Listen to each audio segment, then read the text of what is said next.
প্রতিটি মানুষের প্রত্যেকটা দিন কিন্তু কোনো দিনই সমান যায় না। একটা দিন আর একটা দিনের থেকে অনেকটাই আলাদা হয়, অনেক সময় ভালো হয়, অনেকটা আবার অন্য দিনের থেকে তুলনামূলক খারাপ হয়। সেরকমই একটা দিন যখন বাচ্চাদের শরীর খারাপ থাকে তখন সেইগুলো কাটিয়ে ওঠা মায়েদের পক্ষে একা সামলানো যে কতটা কষ্টকর সেটা একমাত্র মায়েরাই বোঝে। এক্সামের সময় জ্বর অবস্থায় মেয়েকে নিয়ে সারাদিন কিভাবে কাটালাম সেগুলোই তোমাদের সাথে শেয়ার করলাম।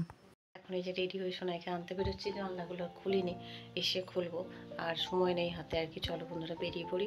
আর আজকে থেকে তো এক্সাম শুরু। মোটামুটি ভাতটা করেছি, তরকারি যা ছিল সকালে মোটামুটি সব কিছু দিয়ে দিয়েছি, আবার এসে করতে হবে তরকারি। আর জামাকাপড়গুলো মিলে ছাদে দিয়ে জল টল তুলে সব কিছু করে রেডি করে দিয়ে যাচ্ছে, ঘর টর ক্লিন করে পূজা করে এসে বাকি কাজ করবো। চলো বন্ধুরা সময় নেই হাতে, রেডি হয়ে গেছে, দেখো এই জামাটাই পরেছি। চলো আজকে যেহেতু সপ্তাহের প্রথম দিন সোমবার, তো আজকে থেকেই তো ওর এক্সাম আরম্ভ, তোমাদের জন্য সকালে বলেছি।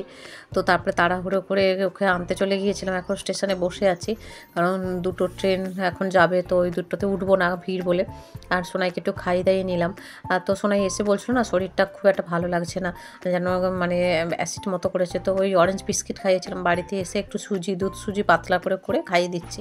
সোনাই এখন একটু টিভি দেখবে, খেলা করবে, তারপরে ওকে নিয়ে পড়াতে বসবো আর কি। আর আমি একটু চা খেয়ে নিচ্ছি, সকাল থেকে তো আর কিছু খাওয়ার টাইমই হয়নি, হুড়পাড় করে গেছি আনতে। আর দুপুরবেলায় যে মাছের ঝোল সমস্ত সবজি দিয়ে, কুমড়ো দিয়ে, আলু ডাঁটা রাঙালু দিয়ে আর মাছ দিয়ে ঝোল করেছিলাম, এই দিয়ে মেয়েকে খাইয়ে নিয়েছি। তখনও পর্যন্ত সোনাই কিন্তু ঠিকঠাক ছিল। এখন ওই 12:50 মতো বাজে। খাইয়ে দেয় নেওয়ার পর তারপরে সোনাইয়ের শরীরটা না এত খারাপ হতে শুরু করলো। এখন দুপুরবেলা পড়াচ্ছি, তবুও এখন ঠিক আছে। হঠাৎ করে দুপুরের পর থেকে এলো মেয়ের জ্বর। পরীক্ষার সময় যদি এরকম জ্বর আসে তাহলে কার মাথা ঠিক থাকতে পারে তোমরা বলো তো? হঠাৎ করে এরকম জ্বর আসবে বুঝে উঠে বসতেই পারছে না। এই যে দেখছো এখন একটু শুয়ে এরকমভাবে পড়ছে লিখছে। আমি ভাবলাম যে বেঙ্গলিটা পড়িয়ে রাখি, পরের দিন তো ইংলিশ 1 আছে, আজকে দুপুরবেলাটা বেঙ্গলিটা পড়িয়ে রাখি, তারপরে ইংলিশ 1টা আমি পড়াবো আর কি, বিকেল বা সন্ধ্যে থেকে ঘুম থেকে ওঠার পর থেকে। বিকেল থেকে ওঠার পর থেকেই মেয়ের খুবই শরীর খারাপ।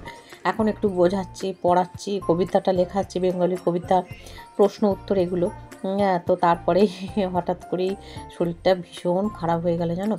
আর তারপরে আমি নিজেও খুব টেনশানে পড়ে গেছি যে অ্যানুয়াল পরীক্ষার মাঝে যতই নিচু ক্লাস হোক যাই হোক, তবুও বাচ্চা সারা বছর যে পড়াশোনা করলো সেটা যদি না ঠিকঠাক করে মানে পড়তে পারে, তাই না? ভিডিও করছিলাম, বালিশটাকে আড়াল করে রেখেছো, তোমায় দেখতেই পাচ্ছিলাম। ফ্রেন্ডসরা তোমায় দেখো কত ভালোবাসে, তোমার সেই সরস্বতী ড্রয়িংয়ে কত লাইক করেছে জানো তুমি, সবাই কত গুড বলেছে জানো তুমি, 200। দুপুরবেলা একটু রেস্ট নিয়েছিলাম, এখন বিকেলবেলায় ছাদে এলাম, এসে আর গাছে জলগুলো দিয়ে দিলাম। সোনাই ওদিকে তো ঘুমোচ্ছে, আর আমি এখন গাছে টলগুলো দিয়ে নিলাম। এরপরে আবার পড়াতে হবে, তো ওই জন্য আর দেরি করলাম না, একেবারে এবার নিচে গিয়ে সন্ধ্যা নিবেদন করব। আর এই যে গাছপালাগুলো তোমাদের দেখিয়ে দিলাম। ফিরে এসে সন্ধ্যা নিবেদন করে দিলাম, গোপাল সোনাদের ভোগ নিবেদন করলাম।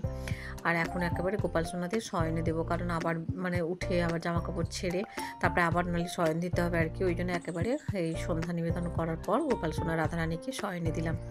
এটা তো ডেইলি করতে হয়, সারাদিনের সংসারের অনেক কাজকর্মের মাঝেও আমি ওই 3বারের মতো গোপাল সোনাদের সেবা দিই আর কি, সকাল দুপুর আর সন্ধে। অনেকে আরও অনেক সেবা দেয়, আমি আর অত দিতে পারি না। এই 3বার গোপাল সোনাদের সেবা দিই এবং ওদের মানে সকালে ভোগ নিবেদন করে, দুপুরে স্নান করিয়ে খাওয়া দাওয়া করিয়ে তারপরে আবার রাতে মানে সন্ধ্যা দিয়ে শয়নে দিয়ে এটা আর কি।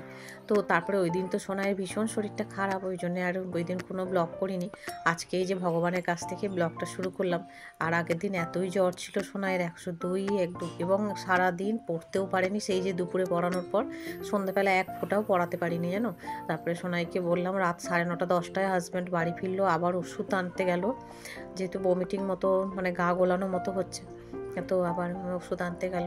এসে তখন 10টা বাজে, এসে ওষুধ আনিয়ে তারপরে ওষুধ খেয়ে কিছুই খেলো না, একটা বিস্কিটও খেলো না, হাফ বিস্কিট খাইয়েছিলাম।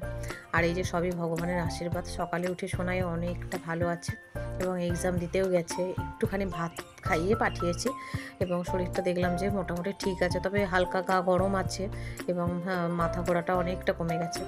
আর এই যে ভগবানের পূজা টুজা করে তারপরে আমি খুব তাড়াতাড়ি আনতে চলে গেছিলাম, যেহেতু ওর জ্বর হাজব্যান্ড তো দিয়ে অফিস চলে গেছে।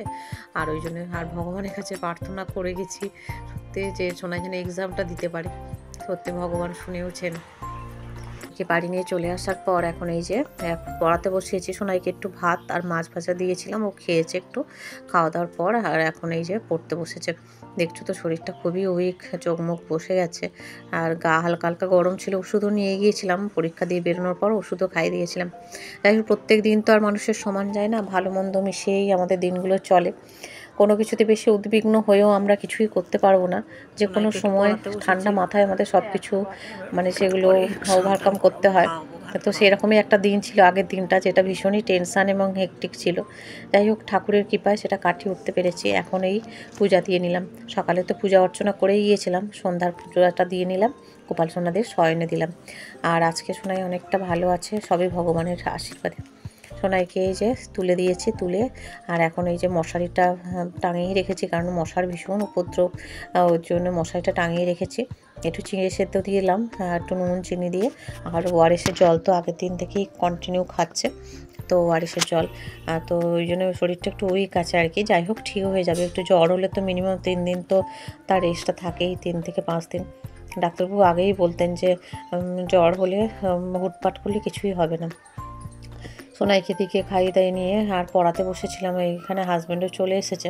হাজব্যান্ড এসে আর এই যে এখানে টেবিলটা আমি খুব একটা গোছগাছ করিনি, সব জিনিস গুছিয়ে গাছে রাখছে। তো আমি ভাতটাও রান্না করে নিয়েছি, বেশি কিছু করিনি। ভাত আর আলু সেদ্ধ ডাল দিয়ে সোনাই খাবে, আর আমরা একটু আলুর সাথে শিম মাখিয়ে নেব। এই দিয়েই আমরা ডিনারটা কমপ্লিট করব। আজকের মতো তোমাদের কাছ থেকে এখানেই বিদায় নিচ্ছি। সবাই ভালো থেকো বন্ধুরা, গুড নাইট।